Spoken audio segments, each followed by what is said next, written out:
You see them everywhere, right? High protein drinks, in the gym bag, the grocery aisle, all over social media. Oh, absolutely. They're pushed as this magic bullet for fitness. Exactly. Build muscle, lose weight, just drink this. But is more protein really always better? And are these shakes even safe long term? Okay, let's unpack this. Mm-hmm. Today we're doing a deep dive inspired by an article from Professor Lin dated July 15th, 2025. It actually came about because a reader asked about, the long-term safety, specifically kidney damage worries. Yeah, that's a common concern. Our goal here is really to cut through some of the marketing noise, look at the actual science behind these supplements. We want to help debunk some myths, get you thinking critically about what you're consuming, especially if, you don't have a background in biomedicine. So we'll explore if more protein is the answer and maybe what else is hiding in those convenient bottles. Exactly. What's really in there? Okay, so first, big question. Does everyone who, say, goes to the gym regularly actually need these protein supplements? That's a great starting point. And the short answer, probably not. Oh. Yeah, there was a 2019 review looking at protein supplements, nutrition, gut health, all that. It found that for most active people, their protein needs aren't much different from the average adult. So the extra boost might not be necessary? Often, no. People might already be getting plenty of protein, and then they add these shakes on top without really thinking about it or getting advice. And get this, for certain groups, very high protein diets can actually mess with their metabolic health. It's not always benign. Wow, okay. Myth busted right there. So if many don't need them, let's talk about what's in them. Are those labels accurate? Well, that's another tricky area. A 2023 study looked at commercial high-protein sports foods, and the findings were a bit concerning. How so? They tested them in the lab and found the protein content was often lower than what the label claimed. Lower protein, but isn't that the whole point? Right. And what's more, in like 30 out of the 45 samples, the fat content was significantly higher than stated. Higher fat. So you think you're building muscle, but you might just be gaining fat unexpectedly. Precisely. It kind of defeats the purpose for a lot of people. And it's not just the protein and fat, is it? I remember reading about hidden sugars, too. Oh, yeah. Harvard pointed this out in 2022. Some powders pack like up to 23 grams of added sugar per scoop. 23 grams. That's a lot. It is. That can turn your healthy protein shake into a massive calorie bomb, potentially over 1,200 calories, which, again, can lead to weight gain, blood sugar spikes. Not ideal. Okay, so labels can be misleading. Let's circle back to that initial concern, the kidney damage issue Professor Lin's reader brought up. Is that a real risk? It's nuanced. There is research, like a 2020 review, suggesting that excessively high protein intake can strain the kidneys. It can lead to something called hyperfiltration, and over time, potentially damage them or contribute to chronic kidney disease. Okay, so there is a link. But, and this is a crucial but for people who don't already have kidney problems, drinking protein shakes within the recommended amounts shouldn't cause kidney disease. Ah, I see. So the risk is mainly for those with pre-existing conditions. Exactly. They need to be much more careful about their protein intake overall. But for the average healthy person, moderate use isn't likely to trigger kidney failure.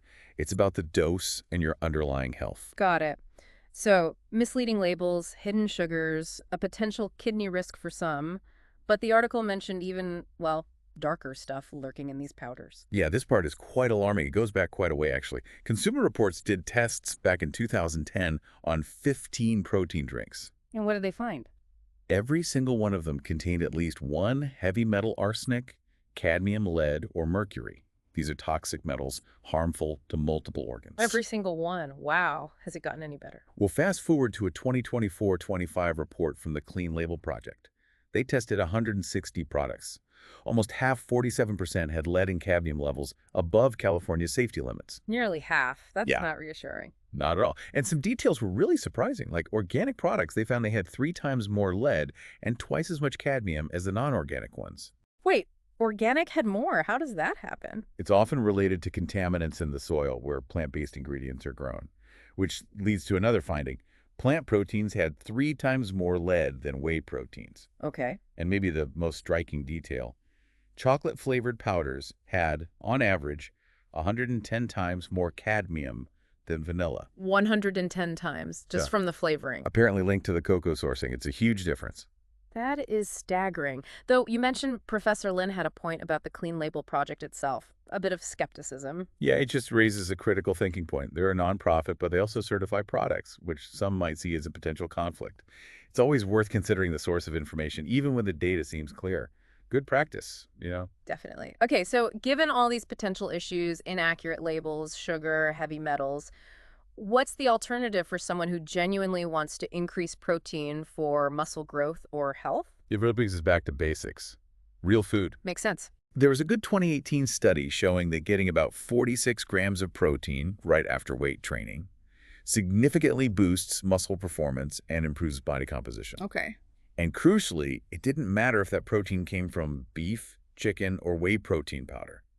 The results were similar.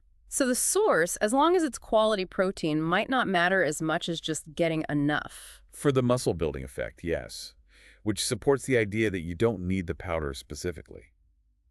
Kathy McManus from Harvard Nutrition strongly recommends focusing on whole food sources. Like what, for instance? Things like nuts, seeds, low-fat dairy, beans and lentils, fish, chicken, eggs, lean meat, actual food.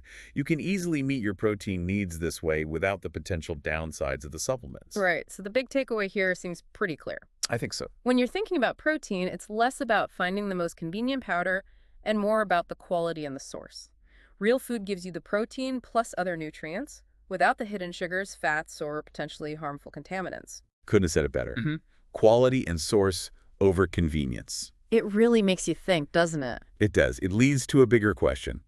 What other popular wellness trends or maybe health shortcuts out there could use this kind of critical look, this kind of scientific deep dive? That's a great question for our listeners to ponder. Yeah, we really encourage you, the listener, to always dig a little deeper. Ask for the evidence. Look at the whole picture.